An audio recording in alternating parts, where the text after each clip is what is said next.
Hello everyone and welcome back to another video from Wake&Tech.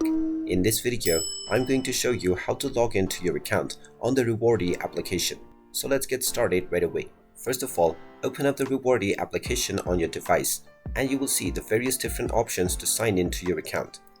If you signed up to create your account using your Google or your Twitch account, you can use the sign in with Google as well as the Twitch options.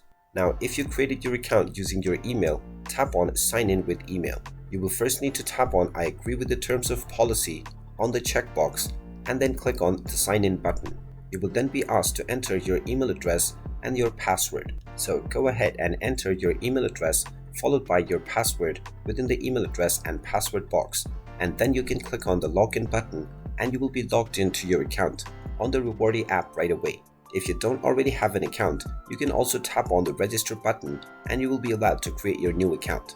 In case you have forgotten your password, you can tap on the forgot password reset button and you will be allowed to reset your credentials. And there you have it. That is how easy it is to log into your account on the Rewardy application. If you find this video helpful, make sure you hit that like button and subscribe to our channel if you haven't done so already. Also ring that notification bell to never miss another update from us.